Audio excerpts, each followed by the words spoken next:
l'impression à vouloir rendre sa grandeur à l'Europe plutôt qu'au point, presque mot pour mot même, le slogan de Donald Trump. Oui, je crois que c'est un petit clin d'œil de Santiago Abascal compte tenu de l'élection de Donald Trump, mais en réalité ça dit une chose, ça dit que le retour des États-Unis comme puissance nationale doit entraîner évidemment un retour des nations européennes et donc l'abandon de toute une série de politiques qui ont été des politiques d'affaiblissement de l'Europe. Voilà, moi je crois que la puissance de l'Europe tient dans la puissance de ses nations et que l'Union européenne, qui est une superstructure technocratique, n'a accouché que de normes, d'un affaiblissement, d'une désindustrialisation, d'une décroissance. Voilà, il est temps en réalité de se servir de ce défi, de ce challenge, de cette concurrence même que va représenter les États-Unis pour prendre à nouveau les bonnes décisions. Mais est-ce qu'on ne peut pas voir dans ce slogan une forme d'allégeance aux États-Unis? Et deuxième question, est-ce que vous êtes en accord avec les positions très controversées de Donald Trump présentes notamment sur Gaza? Non mais attendez. Non mais la France peut pas être assujettie aux États-Unis, elle peut pas être la fille des États-Unis parce qu'elle en est la mère déjà, vous voyez, historiquement, donc ça serait quand même un peu compliqué. Donc vous imaginez bien que la responsable politique attachée à la souveraineté que je suis ne peut pas considérer les relations internationales comme des relations d'assujettissement. En revanche, les nations doivent parler entre elles doivent créer à nouveau des relations bilatérales. L'Union européenne nous a empêchés de le faire pendant des années et je pense pouvoir dire que on est peut-être les mieux placés en France pour pouvoir parler à l'administration de Donald Trump, avec lequel nous ne serons pas toujours d'accord, bien entendu. Mais nous sommes les mieux placés parce que nous savons qu'est-ce qui les motive. Ce qui les motive, c'est une forme de patriotisme, c'est la défense des intérêts américains. Donc quand on est soi-même patriote et qu'on veut défendre les intérêts de la France, on peut très bien comprendre ce que la personne qui est en face de vous a dans la tête. Voilà, moi je crois que ces relations peuvent se dérouler de la meilleure manière qui soit, mais chacun défendra ses intérêts, c'est sûr. Et sur Gaza, quel regard vous portez? Écoutez, j'ai même pas réussi à comprendre quel était en réalité l'objectif, donc je vais attendre d'en savoir un peu plus parce que vous savez, Donald Trump, comme j'ai eu l'occasion de le dire, il est très américain, moi je suis très française et parfois il lance des grandes déclarations et on ne sait pas trop ce qu'il y a derrière, donc on va attendre de voir ça. Sur le paquet, seul le Premier ministre envisage un débat sur l'identité nationale. C'est quoi être français? Vous devez être satisfaite de ces annonces qui vont dans votre sens? Non mais stop, on n'est plus au niveau du débat là, vous voyez, ça fait 25 ans qu'on débat de ça, ça commence à bien faire. Il y a une chose qui est mieux que le débat, c'est le vote. Voilà. Alors s'il veut, il fait un référendum pour changer la loi, car il ne s'agit même pas de changer la Constitution, c'est uniquement la loi.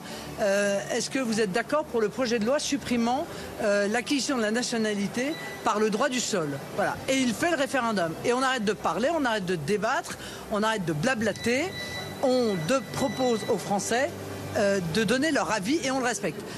Moi, il n'y a que ça qui arrivera à me convaincre. Comme Gérald Darmanin. Justement que certains, au sein du gouvernement, Gérald Darmanin, Bruno Retailleau, marchent sur vos plates-bandes en quelque sorte et occupent votre terrain. C'est ce que le référendum sur le droit du sol, c'est ce que Non mais absolument, non mais je veux dire absolument pas. D'abord, moi je crains jamais quand j'arrive à convaincre les gens.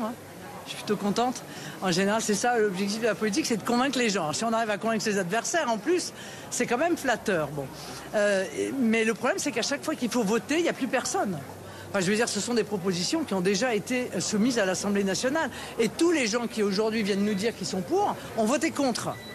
Et encore, lors du débat il y a 2 jours, on a proposé par amendement la suppression totale du droit du sol. Ils ont voté contre.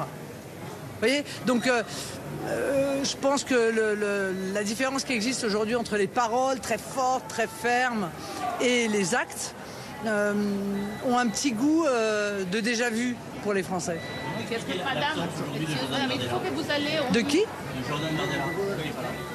Il n'est pas parce qu'on se partage le travail, vous voyez, on essaye de se partager les responsabilités, et, de se partager la présence dans les engagements internationaux.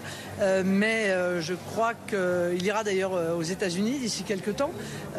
Mais on n'a pas le luxe d'être tous les deux au même endroit, même si ça nous arrive et que nous y prenons un grand plaisir. Dans le communiqué est évoqué Donald Trump, mais aussi Milei, avec des politiques économiques très libérales qui, je crois, ne sont pas exactement les vôtres. Est-ce que je me trompe ? Le sujet, encore une fois, c'est pas d'essayer de détecter dans le monde des clones. Le sujet, c'est d'essayer d'analyser, et je le ferai dans mon intervention d'ailleurs, qu'est-ce qui est en train de se passer dans le monde. Voilà. Il y a quelque chose qui se passe. Il y a manifestement un rejet des politiques ou d'une vision dont on a gavé les différents peuples, et pas seulement européens, et qui aujourd'hui reprennent une forme de liberté. Alors ils la prennent en faisant le choix, un coup pour les uns, un coup pour les autres, c'est pas le sujet. Et la question n'est pas de savoir s'ils sont proches ou pas proches des politiques qu'on veut mettre en place, puisque par définition, quand vous êtes souverainiste, vous imaginez bien que chaque pays doit avoir la maîtrise de sa propre politique, qui évidemment correspond à ses propres intérêts.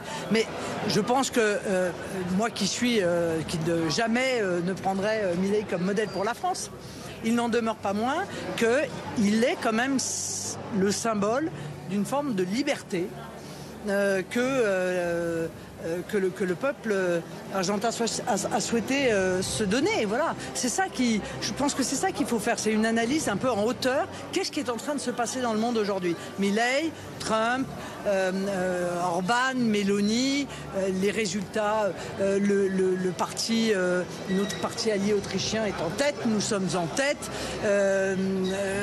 nos amis flamands sont en tête. Je veux dire, à un moment, il se passe quelque chose, il faut l'analyser. Et moi, je crois que c'est une forme de renaissance à laquelle on assiste. Il faut aller tous ensemble dans le Parlement européen. Pardon ? Quel est le point commun entre vous et Javier Milei ? On a beaucoup de mal à le voir. C'est normal, parce que je viens d'expliquer qu'il ne faut pas en chercher. Donc n'en cherchez pas, vous n'en trouverez pas. Non, vous n'en trouverez pas. Oui, mais il y a une référence dans le communiqué d'hier à Javier Milei. Oui, mais nous sommes en Espagne, mon cher ami. Vous êtes très très français, vous avez un cadre français, vous voyez tout français. Mais ici, nous sommes en Espagne, et les relations entre ces deux pays, entre le pays de M. Milei et l'Espagne, sont très fortes. Voilà. Et donc, je pense qu'il y a des relations personnelles qui existent entre ces dirigeants auxquelles il ne faut pas voir obligatoirement une conséquence politique. Mais c'est vrai que l'élection de M. Milei a étonné. Mais l'élection de M. Trump a étonné. Et donc, à un moment donné, ceux qui s'étonnent devraient se poser la question de savoir pourquoi ils sont étonnés. Peut-être ont-ils pas la bonne analyse de ce qui est en train de se passer dans le monde. Voilà. Vous travaillez sur un super groupe avec ECR. Il faut aller s'unir avec Mme Biden et Mme Meloni dans le Parlement européen pour changer la politique de l'Union européenne.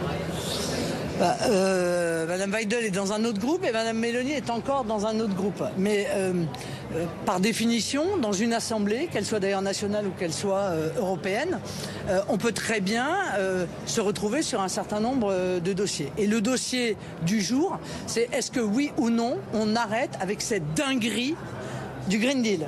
Est-ce qu'on arrête avec cette folie furieuse du pacte vert qui a entraîné l'effondrement de notre industrie, qui entraîne une perte de compétitivité majeure de nos industries en Europe par rapport à la concurrence qui, par définition, elle, s'accélère. Voilà. Donc ça, c'est un sujet sur lequel on peut se retrouver, mais y compris avec un certain nombre d'élus du PPE d'ailleurs, hein, pas seulement avec des élus de CR. Donc c'est exactement, je crois, le cœur, le rôle, en fait, qui est celui de notre mouvement, que d'essayer de susciter des majorités pour rejeter ce qui nous apparaît néfaste au peuple européen. Merci à tous. Au peuple au pluriel. Et sur la rémigration, madame, sur la rémigration, vous êtes d'accord sur la rémigration ?